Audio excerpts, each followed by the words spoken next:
Pues justo voy a poner algo del coronavirus. En plan, es un vídeo. Este canal os recomiendo a todos que suscribáis, ¿vale? Porque es un vídeo que explica un montón de cosas sobre el mundo, ¿vale? Pero lo hace con animaciones. In December mola un huevo. 2019, the Vamos a ver Chinese este entero, tío. authorities notified the world that a virus was spreading through their communities. In the following months, it spread to other countries, with cases doubling within days. This virus El coronavirus is the- explicado y lo que deberías hacer, básicamente se llama. In December 2019, the Chinese authorities notified the world that a virus was spreading through their communities. In the following months, it spread to other countries, with cases doubling within days. This virus is the severe acute respiratory syndrome-related coronavirus 2 that causes the disease called COVID-19 and that everyone simply calls coronavirus. What actually happens when it infects a human, and what should we all do? Para explicar realmente lo que pasa, porque hay mucha desinformación, tío, y esta gente son de fiar. A virus is really just a hull around genetic material and a few proteins, arguably not even a living thing. It can only make more of itself by entering a living cell.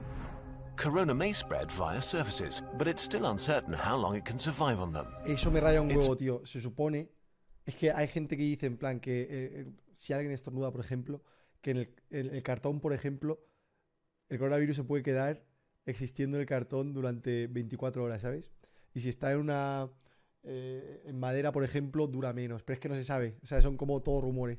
Por eso es tan peligroso esto, tío, que es que no se sabe nada. Y hay tantos rumores y tal que... Pero sí, o sea, parece ser que se puede quedar en superficies durante X tiempo. No se sabe cuánto, pero parece ser que sí. O sea, imagínate que haces un pedido a domicilio, ¿vale? El tío tiene coronavirus, el repartidor. Hace... estornuda en la bolsa o lo que sea. A lo mejor en plástico se queda más tiempo, lo que sea, y cuando te lo trae a ti, tú lo tocas y a chuparla, ¿sabes? No, lo tocas, te toca los ojos, que creo que también lo explican esto en este vídeo. Vamos a verlo. Its main way of spreading seems to be droplet infection, when people cough, or if you touch someone who's ill and then your face, say rubbing your eyes or nose. The virus starts its Pues journey ahí dice here lo and que then no te hitches toquen the los ride ojos, as a stowaway deeper into the body. sobrevive. Its destination En metal son 72 horas porque es más frío y en calor no sobrevive. Pero es que eso son como rumores, ¿no? Eso, por lo que tengo entendido, son cosas que se están empezando a investigar y que no se sabe al 100% que sea así, ¿no? are the intestines, the spleen, or the lungs, where it can have the most dramatic effect. Even just a few coronaviruses can cause quite a dramatic situation. The lungs are lined with billions of epithelial cells. These are the border cells of your body, lining your organs and mucosa, waiting to be infected. Corona connects to a specific receptor on its victim's membranes to inject its genetic material. The cell, ignorant of what's happening, executes the new instructions, which are pretty simple: copy and reassemble. It fills up with more and more copies of the original virus until it reaches a critical point and receives one final order: self-destruct.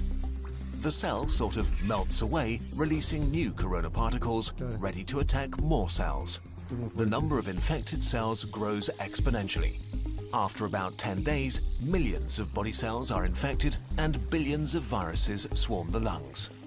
The virus has not caused too much damage yet, but corona is now going to release a real beast on you, your own immune system. The immune system, while there to protect you, can actually be pretty dangerous to yourself and needs tight regulation. And as immune cells pour into the lungs to fight the virus, corona infects some of them and creates confusion.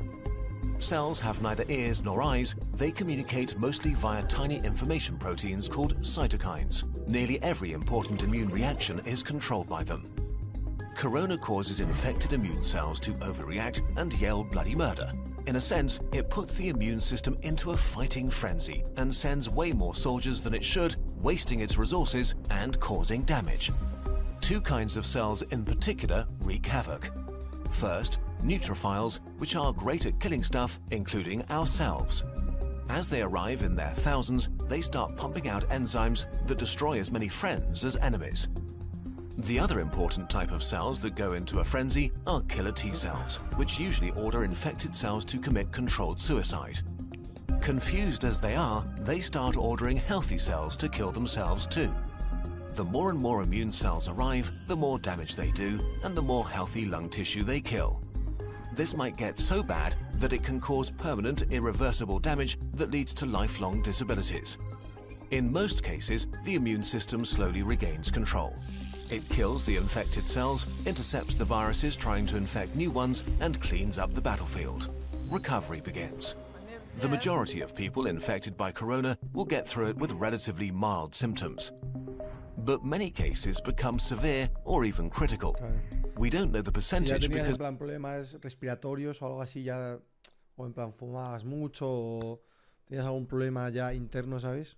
Sobre todo relacionado con pulmones, con el sistema respiratorio, es muy jodido recuperarse, parece ser.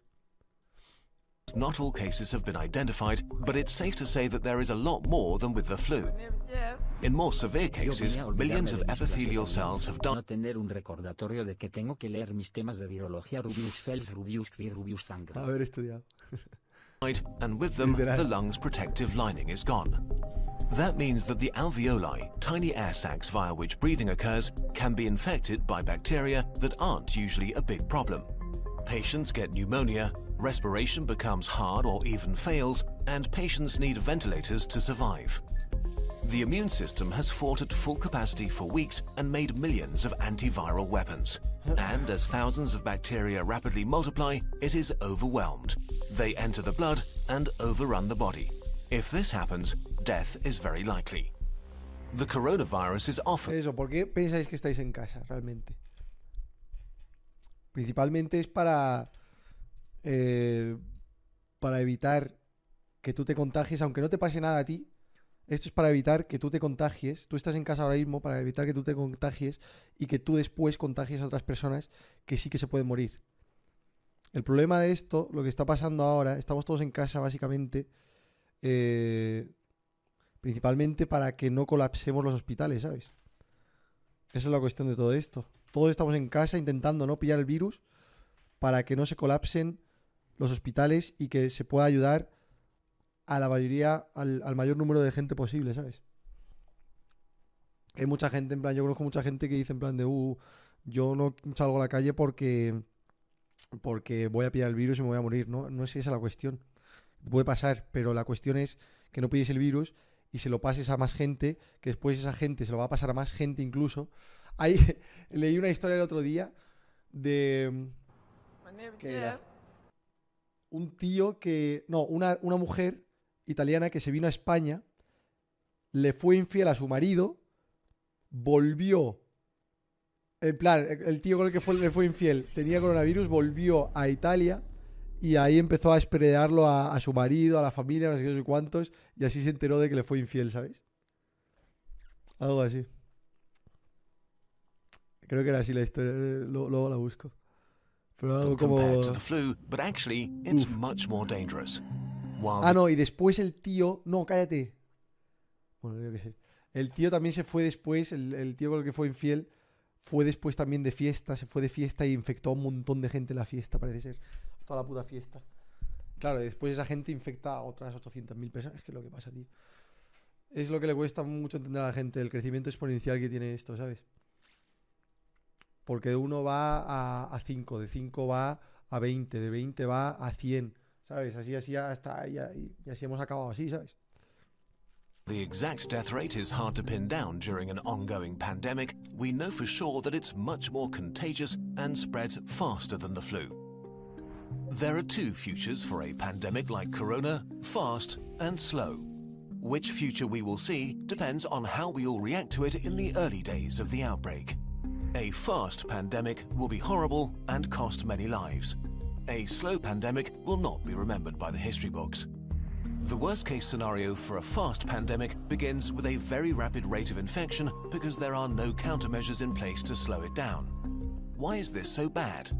In a fast pandemic, many people get sick at the same time. If the numbers get too large, healthcare systems become unable to handle it. There aren't enough resources like medical staff or equipment like ventilators left to help everybody. People will die untreated. And as more healthcare workers get sick themselves, the capacity of healthcare systems falls even further.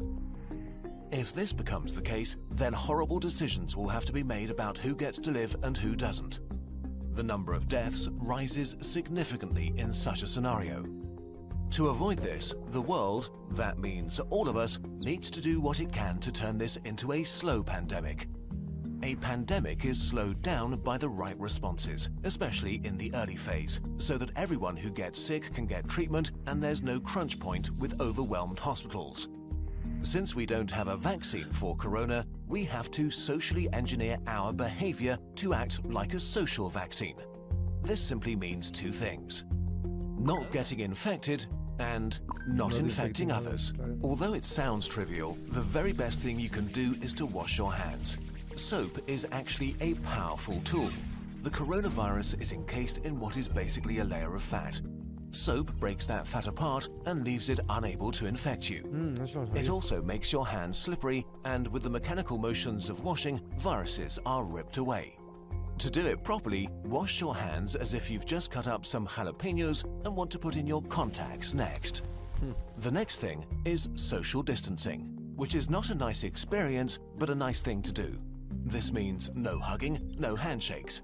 If you can stay at home to protect those who need to be out for society to function, from doctors to cashiers or police officers. You depend on all of them. They all depend on you to not get sick. On a larger level, there are quarantines, which can mean different things, from travel restrictions or actual orders to stay No está leyendo una cosa el chat. at home. Quarantines are not great to experience and certainly not popular, but they buy us, and especially the researchers working on medication and vaccination, crucial time. So if you are put under quarantine, you should understand why and respect it. None of this is fun, but looking at the big picture, it is a really small price to pay. The question of how pandemics end depends on how they start. If they start fast with a steep slope, they end badly.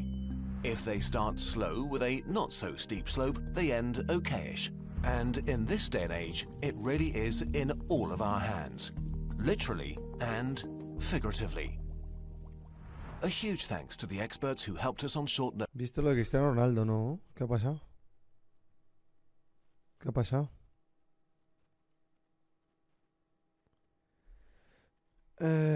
¿Cómo lo hacéis para controlar los nervios? En plan, de estar encerrados en casa. A ver, yo tengo mucha suerte en esto, tío, porque yo siempre he sido una persona muy casera. En plan, puedo estar semanas sin salir de mi casa y estar a gustísimo, ¿sabes? Porque he aprendido a lo largo de mi vida a disfrutar de mí mismo y de mi soledad, por así decirlo. Y porque me encantan los videojuegos, tengo como entretenimiento 100%, ¿sabes? Pero sí que conozco a un montón de gente que, claro, está un poco desesperada o nerviosa, lo que sea, porque no saben qué hacer en casa, a solas. Eso lo estoy leyendo un montón, tío. Y no sé... Que tiene que ser una putada. Es como si a mí me dijeran lo contrario, ¿sabes? En plan, te tienes que salir de casa, tienes que estar fuera de tu casa durante un montón de tiempo y no sabemos hasta cuándo. Eso a mí me entraría una ansiedad que flipas, ¿sabes? Porque yo, mi zona de confort, mi zona de seguridad es mi casa. Y donde más a gusto estoy en mi vida es en mi casa, ¿sabes? Así que si me dijeran lo contrario, pues obviamente yo también me pondría los nervios, ¿sabes? Aunque intentaría, yo qué sé, descubrir cosas en plan para entretenerme o que se me pasara más rápido el tiempo, ¿sabes? No sé.